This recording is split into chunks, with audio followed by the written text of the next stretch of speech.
자, 교육 시작하겠습니다.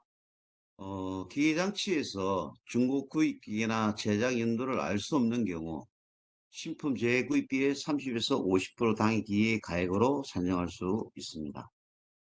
중고품 기계의 시장 거래 가격이 신품보다 비싼 경우 신품 가격을 재구입비로 하여 과제로 인한 피해를 산정할 수 있습니다. 중고품 기계의 시장 거래 가격이 신품 가격에서 감가 공제를 한 금액보다 낮은 경우 중국품 기계의 시장 가액을 과세 피해액으로 산정할 수 있습니다. 공기구도 다 대동 소이하고요. 공기구 같은 경우에도 거의 뭐 소품 경우도 있고 지구 공구, 측정기기 이런 경우도 다 대동소이한데요. 뭐 사실은 구입 연월이 이게 마킹이 안 돼 있기 때문에 좀 애매모호한 부분은 참 많이 있습니다. 따라서 이제 공기구 같은 경우 회계장부에 언제 구입을 했고 그에 따라서 그냥 따라서 인제 가액에 뭐 사용을 한 손해율을 곱하면 피해액으로 산정을 할 수가 있습니다. 수리비도 다 동일한 부분이고요.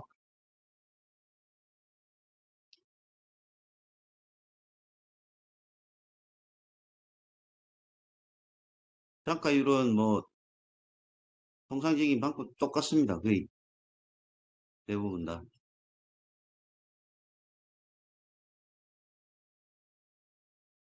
개별 공구 기구의 구입 시기에 대한 조사가 확인이 어려운 경우에 전체 공구 기구를 일괄하여 제급비의 50%를 단가율로 할 수 있습니다.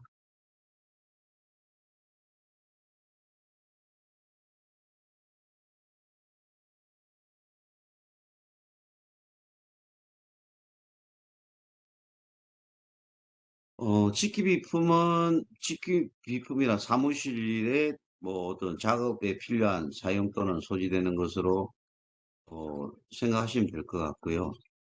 직기비품과 기구하고 별개의 기준을 좀 정립을 해야 될 것 같습니다. 기구라 호칭되는 경우라 하더라도 의뢰용 기계나 세탁소의 프레스 기계 등으로 공장이나 작업장에 사용되는 것이 아닌 판매나 서비스 업무용으로 사용되고 있는 경우에는 식기비품에 해당이 됩니다. 소모품 역시 영업용에 사용되는 경우 식기비품에 해당됩니다. 다만 상품의 포장재의 경우 상품에 해당이 됩니다. 또한 가재로 사용되는 품목에 있어서는 영업용으로 사용되는 경우 식기비품으로 분류가 됩니다.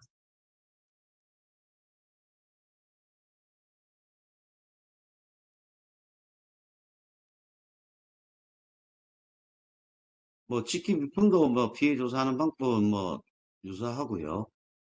간이 평가 방식도 비슷한 부분이 있습니다.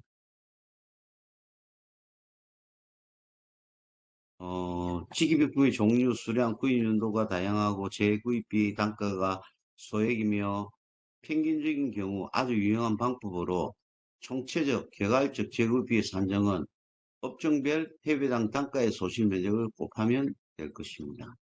예를 들면 뭐 식당을 하는데 30평 규모의 뭐 삼겹살집을 한다.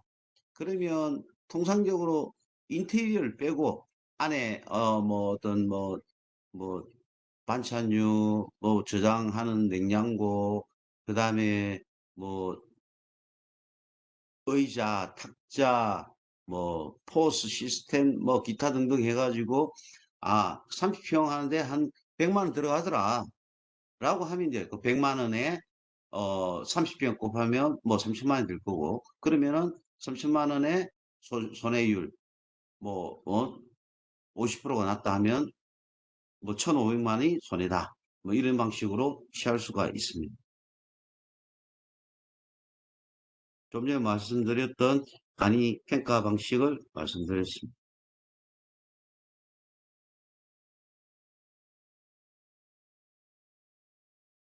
수리비도 아까 기기장치나 뭐 영업시설이나 건물이나 전반적으로 20%를 기준으로 삼고 있습니다. 20%라는 게 법적으로 이게 딱 20%라고 정해지지는 않습니다. 서로의 약속을 한 사항입니다.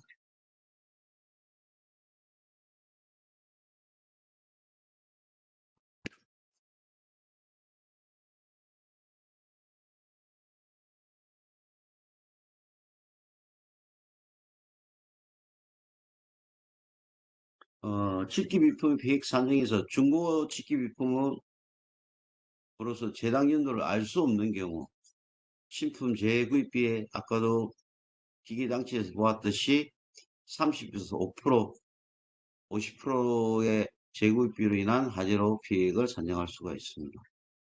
중고품 가격, 신품 가격, 중품 가격이 신품 가격 간격보다 낮은 경우 낮은 금액을 적용한다. 가전도구는 우리 일상생활의 주택 내에서 사용하는 가정생활도구. 여기에는 뭐 가구, 전자제품, 주방용구, 의류, 침구류, 기타 등등인데요. 자, 가전도구에 있어서 우리가 요즘은 이제 빌트인으로 대부분 다 이제 붙박이장이라든지 뭐 이런 게 이제 아파트 분양할 때에 그 뭐 안에 뭐 세탁기라든지 식기라든지 선반장이라든지 뭐 이렇게 빌트인으로 들어가 있는 부분이 이걸 가계도구로 평가해야 될까요? 아니면 뭐 어떤 이렇게 건물에 평가해야 될까요? 이게 논란이 좀 많았습니다. 여러 가지로. 자, 보험회사에서 뭐 나와가지고 우리가 행정상으로는 이렇게 명시를 해놨지만 하대조사법에 하대조사 규정상에 해놨지만 현실에서 현실에서 우리가 이제 평가를 받을 때에 봐보면 이제 좀 아주 좀 뭐랄까 그 보험회사에서 명령을 철저히 이행하는 사람들은 가재도구다. 근데 가재도구가 보험이 안 들어 있어요. 그래서 이거는 가재도구이기 때문에 보상이 안 됩니다라고 한단 말이죠. 그래서 이제 좀 논란은 상당히 많았습니다. 과거 한 3, 4년에도 이것 때문에 뭐 여러 가지 어떤 좀 뭐 법적으로 소송도 가고 뭐 민원건도 가고 있었는데 이게 이제 부속 아까도 그 말들 건물의 부착 설비냐 부착물이냐 자 직기비품과 가재도구와 이런 차이가 자 가재도구도 마찬가지로 이동 가능하고 이것을 재활용할 수 있는 거 식탁이라든지 이런 거는 말 그대로 붙박이로 아예 고정을 해서 만들었다 하면 그거는 건물로 포함될 거고. 근데 식탁이라도 이걸 들고 나가서 어디 다른 데에 활용을 할 수 있는 식탁으로서 활용할 수 있는 게 된다면 그거는 가지도구로 분류가 됩니다. 좀 애매모호한 어떤 기준이 있는데요.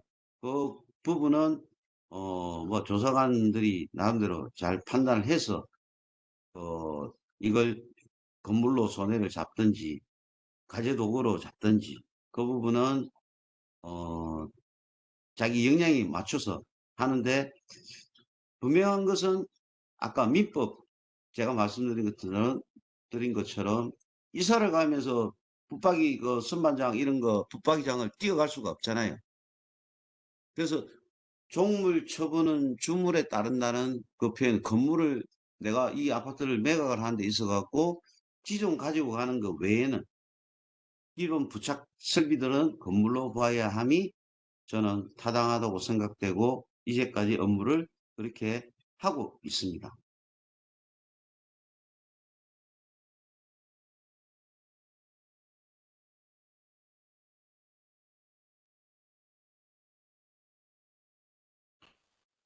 다음은 차량 운반금 및 재고자산, 예술품 및 기증품, 동식물에 대한 피해 산정 간단히 보고 넘어가도록 하겠습니다. 차량 운반금은 다 아실 테고요. 선박 아실 거고요. 자동차 같은 경우에는 뭐 실거래가 그러니까 우리가 어, 저, 저, 한국 그 보험개발원에서 나오는 그 차량 가액 기준이 있습니다. 우리가 일반 자차 보험을 들 때에 그 차량의 가치를, 그 우리가 말하는 자동차 보험은 그 우리가 손해보험에서는 미평가 보험이 있고 기평가 보험이 있는데, 이 같은 경우는 이미 평가를 해서 자동차 보험료를 산정을 합니다. 중고가 되시면 중고에 대한, 내가 신품에 대해서 보험 가입할, 그 자동차 보험 가입할 때에 뭐 에쿠스를 천만 주고 뽑았다 하면 그 천만 원이 최초의 보험 그 원인이 됐다 하면은 뭐 500만 원이 됐다. 그러면은 그 500만 원이 곧 가치가 되어서 이 어떤 뭐 수리비라든지 이런 부분들이 곧 우리가 평가하는 방식이 있어 갖고 얼마가 남았는지, 이걸 협정 보험 가액이라고 그러는데요. 지금 우리가 여기서 잠시 피해 산정은 그 기준에 준해서, 뭐 예를 들면 이 차가 뭐 반파가 됐다 그러면은 지금 그 보험의 수가가 얼마인지, 보험에 잡혀 있는 가액이 얼마인지, 거기에 준해서 이게 수리비가 얼마 들어간다. 그럼 수리비를 각각상각하고 해서 하면 곧 그 손해 피해 금액이 나오겠죠.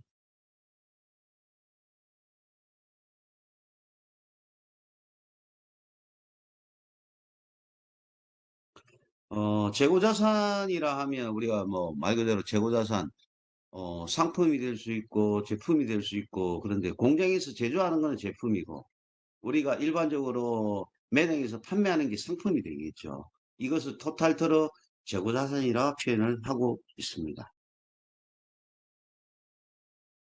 재고자산은 말 그대로 재료원가 베이스로, 아니면 상품은 영업이익이, 영업이익을 제외한 사익가 기준으로 보상을 하도록 되어 있습니다. 그러면 왜 그러냐 하면은, 자, 기업이 예를 들면 재고자산 같은 경우에 생산을 하고 어디 뭐 납품할 거래처도 없고 불용품이 됐어요. 근데 이걸 매출 이익과 포함해 갖고 했다면 모랄 해저드에 빠질 수 있다는 겁니다.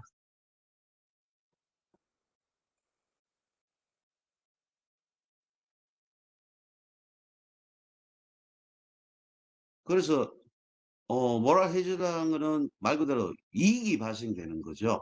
그 이익이 발생되기 위해서 내가 어떤 다른 어떤 뭐 예를 들면 방아나 아니면 이걸 어떻게 짜고 이렇게 어떤 더 받기 위해 가지고 그런 어떤 불비한 어떤 조건을 만들 수 있기 때문에,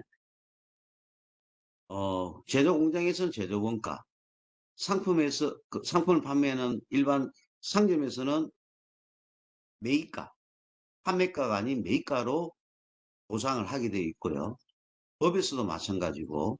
그래서 그 부분에 있어 갖고 우리가 평가를 할 때에는 그 제조 원가를 뽑아 가지고, 원래는 공장에서 내 어떤 제품이 피해가 입었는데 거기에 대한 어떤 제품 제조 원가를 구하려면 상당히 회계적으로 어렵습니다.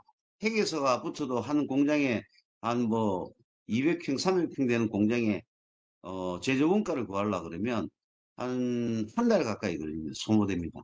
근데 그것 때문에 회계서까지 붙여갖고 할 수가 없다 보니, 우리가 저희 통상적으로 이제 그 손익계산서를 제출받아 가지고 손익계산서에 봐보면 이제 뭐 쭉 매출액, 그다음에 매출 원가, 그다음에 일반 관리비, 그다음에 뭐 제조원가 명세서에는 뭐 단기 총 제조 비용, 기타 등등 이렇게 회계적으로 해놓은 게 있습니다. 그러면 그걸 보고 영업이익이 얼마 났고, 물론 여러 가지 개수가 있을 수 있는데 통상적인 회계 기준으로 정해서 이 제조원가를 구할 수가 있습니다.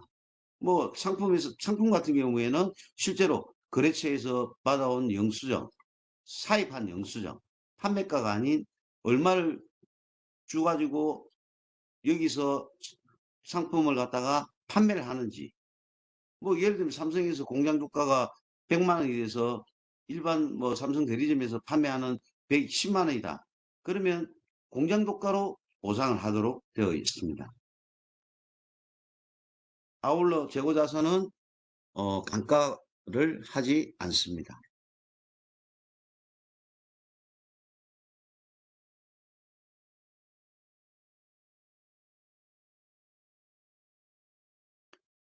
예술품, 기중품 같은 경우에는 어, 사실 예술품도 기증품도 어떤 감정을 받아야만이 제대로 평가를 받을 수 있고요. 골동품이다, 뭐 서하다, 뭐 이런 경우에도 감정이 없는 부분 일반적으로 일반적인 가치를 평가를 해주고 있습니다.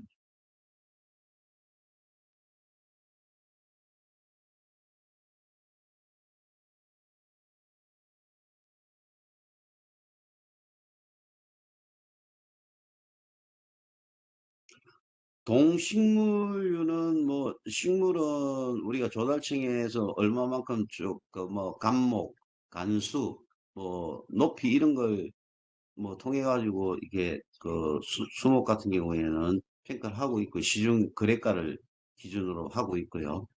동물도 마찬가지로 그렇게 하고 있습니다. 잔여물 제거비 산정.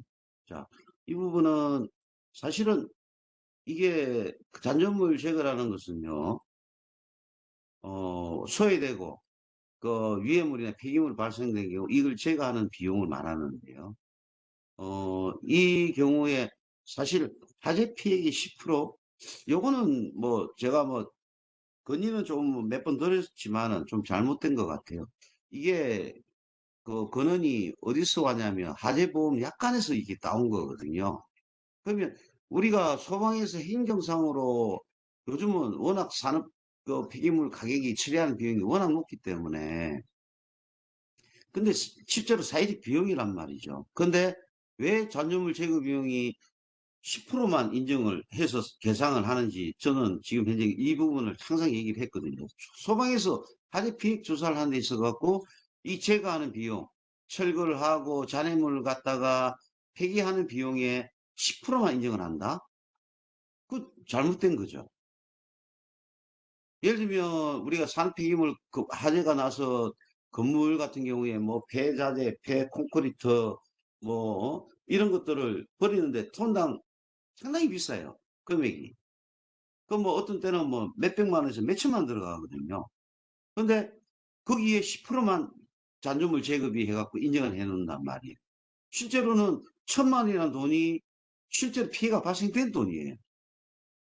근데 우리가 화재 피해에는 정부 시스템에 국가 화재 정보 시스템에 입력하는 조건이 그렇게 돼 있다 보니까 화재 피해액이 10% 이거는 제가 몇 번 건의를 드렸는데도 이게 반영이 안 되더라고요 시스템적으로. 그래서 아직은 그래도 화재 정보 시스템에서 반영은 10%만 하고 있다. 근데 이거는 잘못된 거다. 그렇게 알고 계시면 될 것 같습니다. 아, 잔여물 제거 비용까지 제가 이게 화재 피해 산정에 대해서 좀 급하게 이렇게 넘어왔는데요. 물론 디테일하게 전체적으로 뭐 세목마다 정확한 평가를 하게 되면 그 어떤 뭐 건물 같은 경우에 아까도 초기에 말씀드렸던 여러 가지 뭐 적산을 하고 실제로 피해난 부분들하고 그리고 왜 그런 부분에서 차이가 나냐 하면 화재 우리 조사관들이 조사하는 시스템이 국가화재정보 시스템에서 어떤 딱 룰을 정해놔 가지고 불정상에 피해 조사를 그렇게 하도록 돼 있다라는 기준을 하다 보니까 근데 실질적으로 사회적인 어떤 현실적인 가치는 피해는 상당히 더 크거든요. 자, 그 부분에 있어 갖고 실질적인 피해 부분이 저는 항상 그 경북이든 어디든 가게 되면 그 비핵 조사에 대한 현실화가 돼야 된다. 항상 내가 강조를 하고 주장을 하는 입장인데요. 그런 부분이 이제 국가 화재 정보 시스템이 좀 약간 좀 바뀌어야 됩니다. 근데 그걸 업그레이드 시키고 하는 비용이 한 3억 정도에서 5억이 들어가는데요. 근데 그 비용이 뭐 국가 예산 책정도 안 되고 그러다 보니까 옛날에 어떤 방식대로 그냥 계속 그냥 이 상태대로 가고 있는 거고요. 저도 뭐 손해산업을 뭐 30년 가까이 하면서 소방추산 금액하고 우리가 실질적인 평가를 해보면 거의 한 10배 많게는 그러면 소방추산에 1억이 났고 제가 앞서 맨 서두에 말씀드렸지만은 저희가 실제 해보면은 한 5억, 6억. 그리고 이제 그게 한 뭐 5, 6년 전에 좀 그래 됐었고, 뭐 최근에는 한 뭐 3배, 5배 정도로 이렇게 좀 이게 갭이 좀 줄어든 것 같아요. 이제 거기에는 사회적으로 영업이익이라든지 이런 것들은 이제 또 화재 조사 시스템에서 영업이익 이런 부분은 그 손해 인정을 안 하고 있고, 우리가 이제 일반 화재보험에서 이 배상 책임 부분에 있어 갖고 원인 미상은 대부분 판례상 50%만 배상하도록 되어 있기 때문에, 그것 때문에 어떤 그 피해자 입장에서 받는 그, 그 배상액이 확 줄어들고 있고, 그리고 소방추산 법적 소송을 가면 소방추산 내용에 상대가 이것밖에 왜 피해가 안 났는데 이만큼을 요구를 하느냐라고 통상적으로 이렇게 주장을 합니다. 그래서 조금 더 우리 이제 뭐 시스템이나 뭐나 이런 걸 통해서, 왜냐하면 여러 가지 여기에도 아까도 말씀드린 잔존물 제거 비용이라든지 또한 강가율이라든지 또 그다음 제조달 그 어떤 비용이라든지 이런 부분이 조금 더 객관적이고 현실화가 되면 아마 조금 더 이게 하나 둘 발전이 되면서 현실화되는 어떤 손해액이 나오지 않을까. 현실화된 손해액이 나와야 소방 정책이 저는 반영이 된다라고 생각을 하거든요. 왜냐하면 어떤 소방의 재산 피해는 자꾸 늘어나고 있는 지금 현재의 어떤 실정입니다. 인명 피해는 자꾸 좀 어느 정도 줄어들고 있고, 그러면 장비 도입이라든지 소방에서 말하는 장비 도입이라든지 예산을 따낼 수가 없어요. 근데 자꾸 어떤 뭐 이런 부분들이 재산 피해는 자꾸 나는데 재산 피해를 줄일 방법이 뭐가 있겠습니까? 신속한 대응이지만 신속한 대응에서 장비도 더 빠르고 그런 어떤 장비를 빨리 도입하고 그렇게 해서 뭔가 어떤 그 예방책을 강구를 할 수가 있는데 어떤 그런 부분들이 저는 좀 아쉬운 부분이 참 많습니다. 뭐 일선 뭐 어디에 어떤 부분에 뭐 소장님들은 내 구입에 의해서 재산 피해가 많이 늘어나면 뭐 요즘은 뭐안 그렇다고 하는데 어떤 분은 일부러 뭐 줄이라 하는 분도 계시고, 왜 피해가 늘어나면 예방 활동을 못했다는 또 그런 것도 뭐 존재하고 있었나 봐요. 근데 요즘은 이제 제가 이렇게 저 강의나 아니면 주변에 이렇게 과제 조사관들 뵈면 그런 것도 있냐 하면 뭐 그런 부분은 좀 많이 줄었다. 조사관 역량에 따라서 이렇게 그 좀 많이 이렇게 한다. 조사를 한다. 그러면은 제가 이제 그런 부분에 대해서는 요런 객관적인 자료를 통해서 요러 해갖고 그 기준에 따르면 좋겠다라고 통상 제가 좀 조언을 많이 하는 편입니다. 그래서 그런 부분이 있어 갖고 어떤 이 정확한 그 화재 피해이 조사되어서 어 소방 반영에 소방 정책 반영에 뭐 예산이든 이런데 어떤 반영이 될 수 있도록 했으면 하는 바람입니다. 화재 비행 조사 부분은 여기서 제가 마치고요.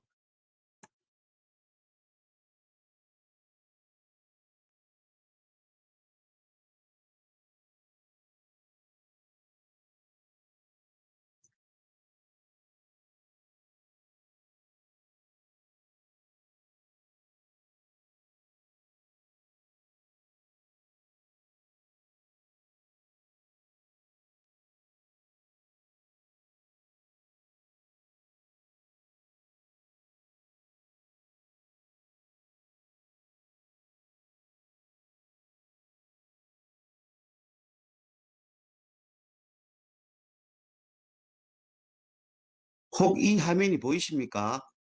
변경된 화면요.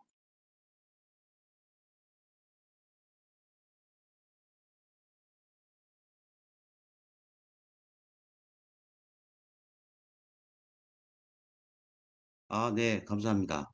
어, 시간이 조금 남아서 지금 뭐 중대재해처벌법 관련해 가지고 간단하게만 제가 한번 소개를 한번 해보도록 하겠습니다.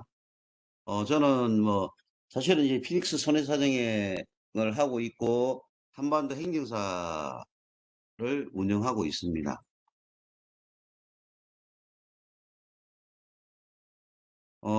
저는 뭐 한양대 이제 도시공학을 했고요. 지금은 이제 법무안전 쪽에 이렇게 전공을 경북대 행정대학원에서 법무안전을 지금 전공하고 있습니다. 현재 저는 뭐 글로벌 연수 ISO 내부 심사원 교육을 하고 있고요. 대법원 특수감정도 하고 있고, 피의손해사정도 운영하고 있고, 한반도 행정사를 운영하고 있습니다. 뭐 학회, 조사협회, 한국행정사 해석 인정협회라고 해갖고 저희가 이제 사단법인을 만들어서 그 업무를 좀 하고 있습니다. 어, 자격은 뭐 손해사정 행정, 뭐 CFEI, 국제 선임심사원 규격을 한 뭐 10개 정도 지금 이수를 해놓은 상태입니다. 자격증 나온 거는 지금 현재 4개 나와 있고요. 52,001, 37,001, 뭐 기타 등은 이제 곧 조만간 나올 예정입니다. ESC까지요. 뭐 나머지는 뭐 이렇게 업무를 진행해 왔습니다. 중대재해처벌법 주요 내용을 보면 간단하게 보고 넘어가도록 하겠습니다. 왜 이게 중요하냐면요. 우리가 이제 미 화재 폭발 조사관으로 CFEA로서 일단 뭐 추가적으로 제가 말씀드리겠지만 원래 이제 ISO 45001을 이제 인정을 받고 하게 되면 이제 그 과정이 어떻게 되는지 일단은 말씀을 좀 드릴 거고요. 1월 27일 날 뭐 시행이 되면서 한 번씩 하나 둘 이렇게 간단하게만 짚고 넘어가 보도록 하겠습니다. 중대재해와 중대시민재해가 있습니다. 산업재해, 산업안전법의 재해 중에서, 사망자 1명 이상, 독이나 사후 6개월 뭐 이상, 뭐, 질병 환자 1년 내에 3명 이상, 중대시민재해라는 것은 특정 원료 제조물, 공중이용시설 또는 공중수단의 설계, 제조, 설치, 관리성 결함 원인으로 발생한 재해 중이라고 되어 있습니다. 사망자 1명 이상, 독이나 사고 부상자 10명 이상. 자, 여기서 중대시민재해 같은 경우에 제조물이라고 있잖아요. 자, 우리가 이제 화재 조사를 나가고 화재 이제 우리가 이제 CFEA로서 물론 이제 그 CFEI 보수 교육이지만 어떤 이제 화재 원인에 대해서 우리가 이제 감정을 하거나 이제 협회에서도 우리 법원에 이제 등으로 감식학회는 그렇게 하고 있지만 협회가 이제 앞으로 제가 볼 때는 뭐 사단법인이고 소방청에서 인가받은 그 쪽이기 때문에 아마 한국화재조사 폭발협회에서 이제 큰 대형사고나 이렇게 뭐 쿠팡 물류라든지 뭐 이렇게 매춘 시장이라든지 뭐 이렇게 사회적으로 이슈되는 그런 화재 사고가 났을 때 이에 대한 어떤 이제 그 뭐 법적 다툼이라든지 있을 때에 통상 우리가 행정상으로 이제 소방화재조사법 시행 이후에 봐보면 그래도 아직 그 법원에서는 우리 공무원 조직에서 경찰 뭐 국가수라든지 이런 부분에 있어서는 기초 베이직 자료를 활용을 하지만 이걸 가지고 결정적으로 이것이다라고 하지를 않거든요. 뭐 좀 어떻게 보면 공신력이 없다고 할까? 뭐 이렇게 정도로 뭐 이렇게 아직은 그 좀 판사들이 받아들이는 기준은 그런 것 같습니다. 그러면 그 속에 우리가 정말로 이 이제 중대재해라는 것을 봤을 때에 물론 당사 직접 책임은 어떤 뭐 화재로 인해 갖고 엊그제도 뭐 강남에 뭐 병원에서 화재가 나서 사람은 다시 다행히 뭐 인명 피해는 없었는데 거기에서 어, 우리가 이제 어떤 CFEI로서 어떤 사감장을 나갔다.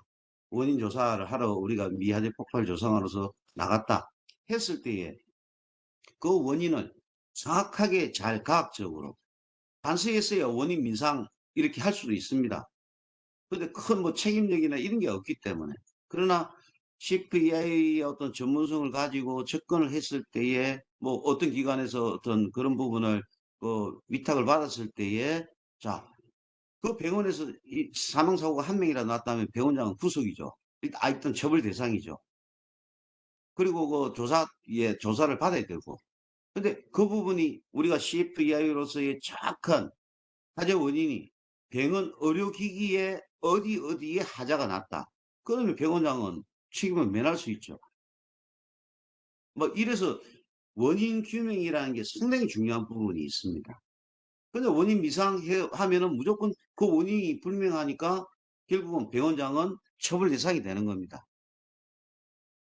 그래서 이 제조물, 그러니까 각각의 어떤 제조물, 이런 어떤 병원에서 수치되어 있는 뭐 그런 여러 가지 어떤 장치라든지 의료기기라든지 이런 부분에서 발생한 걸 입증만 하면 그 부분은 처벌 대상에서 제외가 될 수 있는 거죠.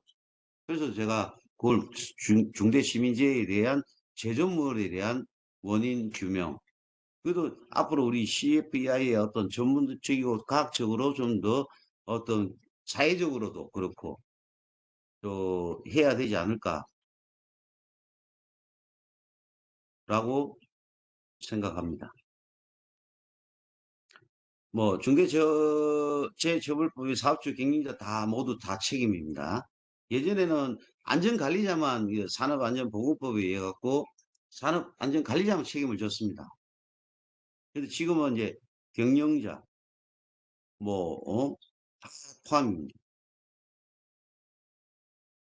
대표자, 경영자, 뭐 이에 주는 안전보건 담당자, 여기 특히 이제 중앙행정기관, 지방자치단체, 지방공기업, 공공기관의 장도 해당이 됩니다.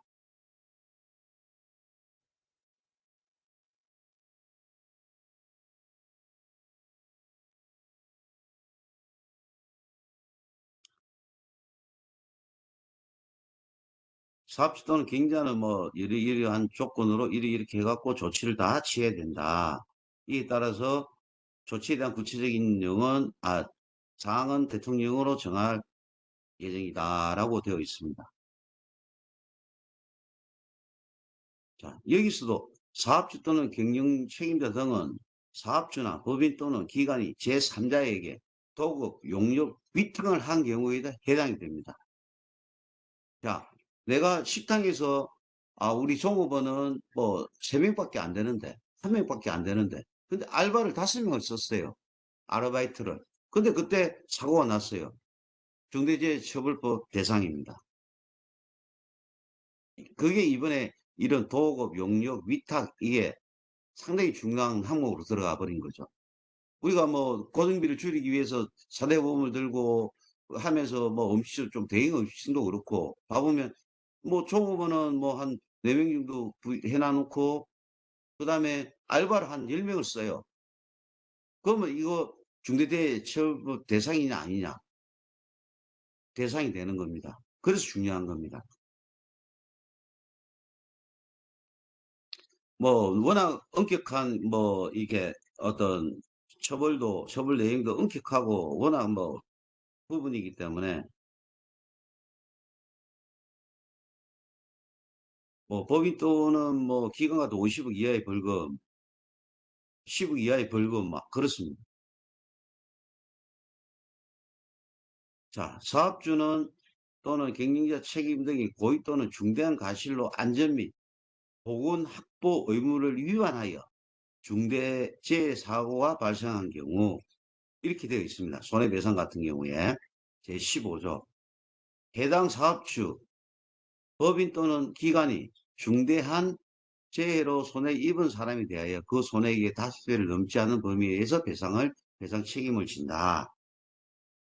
단수 조항이 다만 법인 또는 기관이 해당 업무에 관하여 상당한 주의와 감독을 게을리 아니하야 한 경우에는 그러하지 아니한다라고 되어 있습니다. 그럼 이 조항에 어떤 게 해당이 될까?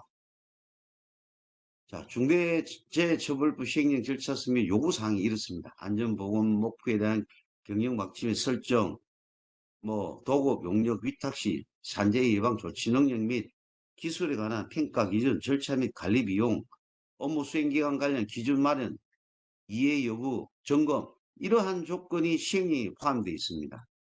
그럼 이러한 부분을 어떻게 해야 될까?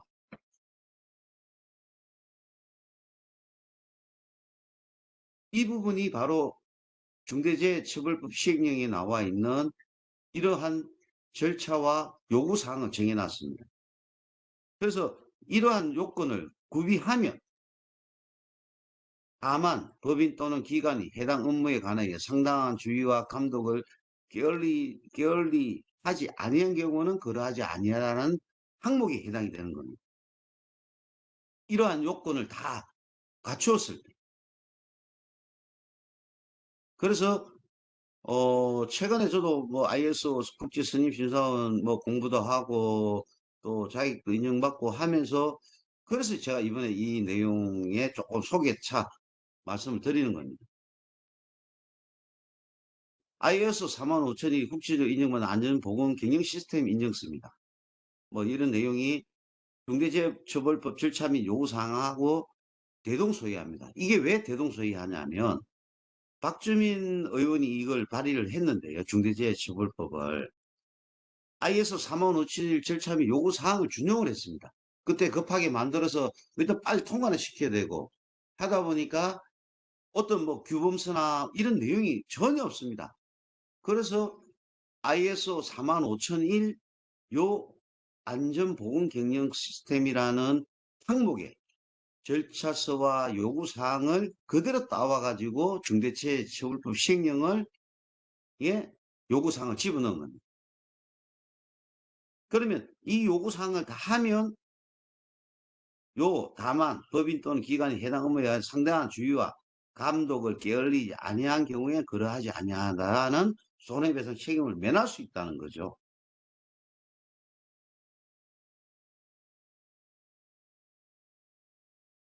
그래서 지금 이제 이 5명 이상의 사업장 또는 사업장, 이 5명에는 아까도 말씀드린 용역, 도구, 현장에서 어떤 식당에서 일하는 직원, 알바 다 포함해 5인 이상이면 대상이 된다는 겁니다. 개인 사업 또는 상시 근로자 50 미만의 사업장 또는 사업은 이제 건설업의 경우는 공사급이 55 미만의 공사의 경우에는 적용이 제어되어 있고 상시 근로자 5명 미만인 사업 또는 사업장의 사업주 또는 경영 책임자라고 적용 제어로 되어 있는데 아까도 말씀드린 것처럼 상시 근로자라가 5명 미만이라고 해놨지만 실질적으로 알바 뭐 음식점에 알바 쓰면 주말에 알바 쓰면 뭐 대여 쓰면 어지간한 다 그렇게 쓰잖아요. 이 다 중대재해처벌법에 적용됩니다.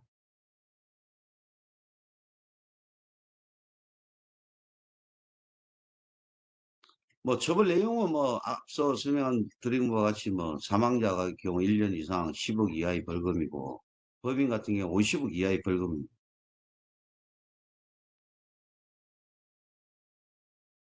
뭐 어떤 중요한 거는 이제 5인 이상이라는 어떤 그 기준이 또한 1인, 2인이라도 예를 들면 사망사고가 났다라고 하면 일단은 이 중대재해처벌법 대상은 아니지만 일단 조사 또 받으러 가야 되잖아요. 음식 사랑이 어떤 뭐 하는데 경찰서 오라 가라 뭐 하라 절차서가 있냐 요구사항이 있냐 저 중대재해처벌법에 이런 어떤 아까 보여드렸던 이런 내용의 절차서가 있냐 요구사항대로 했냐 아마 수시로 물을 겁니다. 얼마나 피곤하겠습니까? 처벌 달성은 당장은 아닙니다. 근데 이러한 요구사항이나 이러한 내용을 말을 해놨다라고 하면 아마 요 절차서만 주면 아마 더 이상 조사가 하질 않고 뭐 처벌 대상은 아니니까 조사는 뭐 이걸로 인해서 한 번 정도면 조사가 끝나지 않을까라고 생각이 되어집니다.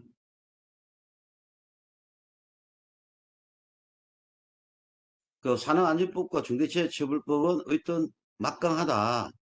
중대산업재해가 막강하다는 거와 안전법 뭐 보건 뭐 내용들은 뭐 쭉 한번 보시면 될 것 같고요. 어떤 너무 강력한 법이다. 그래서 중대재해 건전을 위해서 뭐 이거는 뭐 그냥 저쪽 고용부하고 뭐 나온 내용이라서 뭐 잠시 보고 가겠습니다. 뭐 이러한 조치를 취했냐, 경고판을 했냐, 건설 현장에 이런 뭐 안전모를 썼냐, 뭐 이런 어떤 기타 등등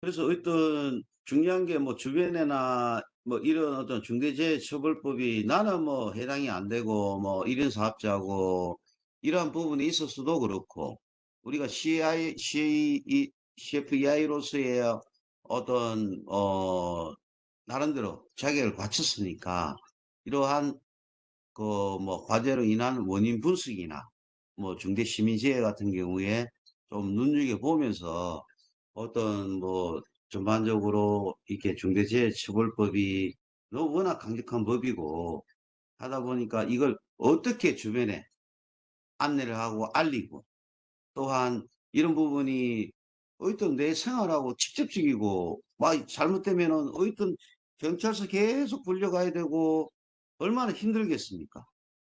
그래서 이런 어떤 중대처벌법의 시행령이 나와 있는 이러한 요건들을 잘 갖추시면 그래도 한 번이든 아니면 이제 예를 들면 5인 이상이 이렇게 났다. 5인 이상 사업장에서 진짜 한 명이 사망사고가 났습니다. 그러면 우리가 이제 뭐 아에서 예를 들면 4만 5천이 인정을 받았다 칩시다. 그럼 처벌 대상 아니냐? 아닐 수도 있습니다.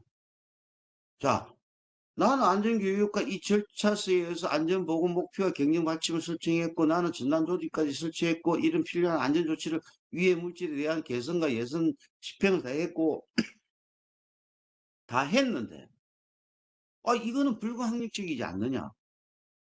앞서 설명한 것처럼 상당한 주의와 감독을 게을리지 아니한 경우는 그러하지 아니하다라고 법에 명시가 되어 있습니다. 그래서 이런 시행령에 나와 있는 이런 절차들을 다 따랐어요. 근데 했다 하면 본인의 어떤 규칙 사유, 예를 들면 전날 술을 가음을 해갖고 와가지고 어떤 현장에서 분명히 음주까지 우리가 통제를 할 수가 없잖아요. 그리고 아침에 와서 출근한 사람한테 음주 측정합니까? 그럴 수가 없잖아요. 그러면은 이러한 조치를 취했느냐 안 취했느냐 교육도 하고 이렇게 하고 예를 들면 좀 전에 얘기한 것처럼 이런 어떤 교육도 하고 아니 전날 가음을 해가고 다음날 출근했을 때는 멀쩡히 근무를 해야 된다. 이게 잔소리가 아니고 그런 어떤 부분이 안 되면 우리는 이런 거 다 조치했는데 어떤 근로자가 이렇게 됐다 라고 하면 사업주는 그 책임을 면할 수 있다라고 하는 게 물론 법무법인에서도 김현장에서도 이거 제가 강의할 때 잠시 들어봤는데 충분하게 이런 조치를 됐다 하면은 이렇게 책임을 좀 벗어날 수 있는 뭐 상당히 높다 그렇게 말씀해 주셔가지고 저도 이번 기회에 이런 부분 한번 설명해 드리는 게 좋지 않을까 싶어가지고 이렇게 중대재해처벌법에 대해서 한번 간략히 요약해서 말씀을 드려봅니다.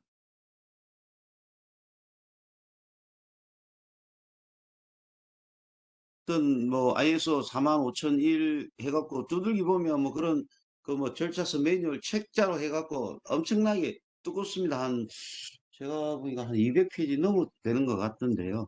이런 내용이 있다는 거 주변에도 이렇게 알려주시고 또 이렇게 가시면 이런 부분이 안 되시면 저한테라도 연락 주시면 어떤 제가 그 기업체든 해가지고 저 어떤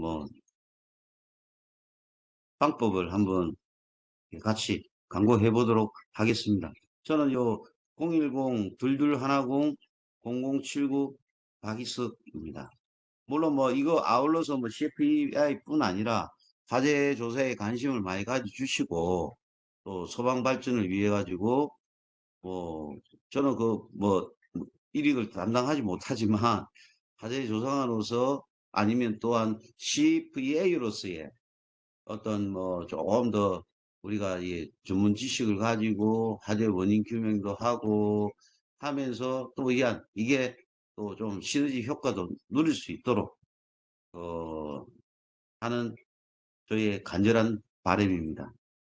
이상으로 오늘 강의 마치도록 하겠습니다. 남은 시간 또, 어, 1시간, 아니, 2시간 남았네요. 화재 조사에 대해서, 김호은 교수가 하실 것 같네요. 어떤 수고하셨습니다. 감사합니다.